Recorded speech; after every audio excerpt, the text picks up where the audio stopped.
महारानी 4 देख लिया गया है, बिंज वॉच किया है और देख के दिमाग सन्न रह गया है। Who's our best chance, Murad? महारानी 4 सीजन आ चुके हैं and it is very rare to maintain the quality and content throughout the 4 seasons. चिड़िया को कैद करने का पिंजरा, महेश्वरी कमीशन। बहुत सीजन्स हमने देखे हैं। मिर्जापुर को जाना जाता है पंकज त्रिपाठी के लिए, सेक्रेड गेम्स को जाना जाता है नवाजुद्दीन सिद्दीकी के लिए, पंचायत को जाना जाता है सचिव जी के लिए, जितेंद्र भैया के लिए, और कुछ इसी तरीके से महारानी को जाना जाता है हुमा कुरैशी के लिए। Hello mister prime minister, your proposal is rejected. Huma Qureshi के लिए ही महारानी बना है। महारानी के अलग अलग सीजन्स में कभी लालू प्रसाद की लाइफ से इंस्पायर्ड, कभी राबड़ी देवी की लाइफ से इंस्पायर्ड, लेकिन सीजन 4 किससे इंस्पायर्ड है, किसकी झलक मिलती है?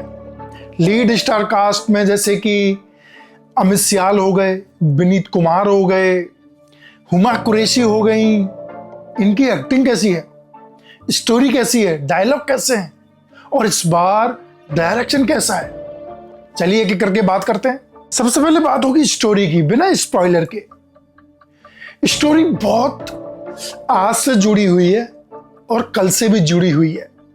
कभी कभी नरेंद्र मोदी की पॉलिटिक्स स्टाइल की आपको रेफरेंस मिलेगा, कभी कभी अमित शाह की पॉलिटिक्स का आपको रेफरेंस मिलेगा, कभी कभी जो नरेंद्र मोदी सरकार, बीजेपी सरकार और जेडीयू यानी नीतीश कुमार सरकार के बीच जो गठबंधन हुआ उसकी झलक मिलेगी। जो बिहार चुनाव में लास्ट जो असेंबली चुनाव हुए थे उसमें महागठबंधन बनाने के जो प्रयास किए गए थे उसकी भी झलक मिलेगी। जेल में नवीन बाबूजी बैठे हुए हैं यानी कि अमित सियाल, वो किसकी ओर इशारा कर रहे हैं? काला नाग गौरी शंकर पांडे जो विनीत कुमार का किरदार कर रहे हैं, वो राज्यपाल बन बैठे हैं सीजन 4 में। कैसे बन बैठे हैं?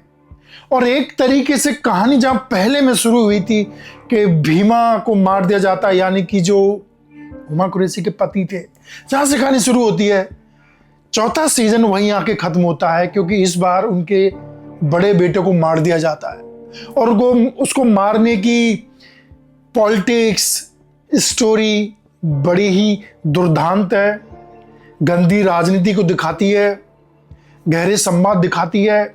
हुमा कुरैशी के अभिनय की बात करें तो पूरे सीजन में through out she is looking very sharp.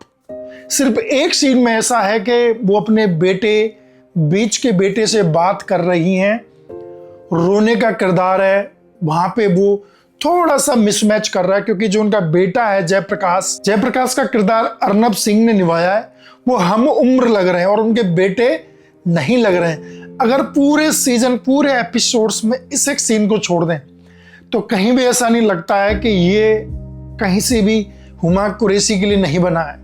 महारानी season is made for Huma Qureshi and Huma Qureshi is made for Maharani. बहुत compliments each other very well. कई संवाद तो ऐसे हैं विपिन कुमार के साथ। विपिन कुमार कौन है? पीएम जोशी के किरदार में। पीएम जोशी का किरदार एक नरेंद्र मोदी जी की पॉलिटिक्स की छवि दिखाता है। डायरेक्टर साहब ने ड्रेस वेस बदल के उनको अलग दिखाने की, अलग रंग में दिखाने की कोशिश की है, बट ऑडियंस समझ जाएगी this character is influenced by Narendra Modi ji and his tactics of politics. सबको समझ में आता है। डायरेक्टर साहब छुपाने की कोशिश क्यों कर रहे थे? ओपनली नहीं आ सकती बिकॉज सेंसरशिप हो जाएगी। बिहार में अभी चुनाव चल रहे हैं, इलेक्शन इफेक्ट हो सकता है। मुझे लगता है बिहार का मतदाता महारानी सीजन 4 को देखेगा तो वो इन्फ्लुएंस होगा ही होगा क्योंकि आज की राजनीति की झलक उसमें दिखाई देती है। हुमा कुरैशी हो भारतीय सीएम के रोल में, गजब। विनीत कुमार गौरी शंकर पांडे काला नाग गवर्नर बन बैठे हैं, इस बार वो बन गए हैं कॉकरोच। अर्नब सिंह जयप्रकाश के रोल में, बेटे के रोल में इस बार एंट्री मारी है और उनका किरदार बहुत बड़ा है। अमित सियाल जो नवीन कुमार का विपक्षी का नेता का रोल कर रहे थे, वो इस बार हाशिए पे हैं। उनके जेल के कुछ सीन हैं वो बहुत ज्यादा आपको दिखाई नहीं देंगे। अगर आप अमित सियाल के फैन हैं मेरी तरह तो आपको थोड़ी सी निराशा हाथ लग सकती है, बट उसको कॉम्प्लीमेंट करेगा जयप्रकाश का किरदार। जोशी जो पीएम साहब हैं, विपिन कुमार का किरदार वो बहुत अच्छे तरीके से पूर्ति कर देगा। बिंज वॉच मत करिए, एक एक करके देखिए, पर महारानी सीजन जरूर देखिए। क्यों देखिए? हुमा कुरैशी की एक्सीलेंट ब्रिलियंट एक्टिंग के लिए, विपिन कुमार के पीएम जोशी के किरदार के लिए, और आज की पॉलिटिक्स को कल से जोड़ के कैसे दिखाया जा सकता है उसके लिए, और बढ़िया संवाद अगर एक्ट्रेस को मिल जाए, एक्टर को मिल जाए, तो वो हुमा कुरैशी जैसी महारानी सीएम भारती बन सकती है। अब वो पीएम बनने की रेस में है, उनकी नजर दिल्ली पे है, जय Bharat.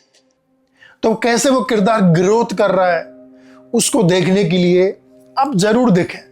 I will give 3.5 star out of 5 star easily to Maharani season 4. Must watch, really recommended and highly good cinematic and beautiful experience with Maharani 4. अगर आप चैनल पर नए हैं तो please subscribe the channel for such reviews of films and web series. Thank you.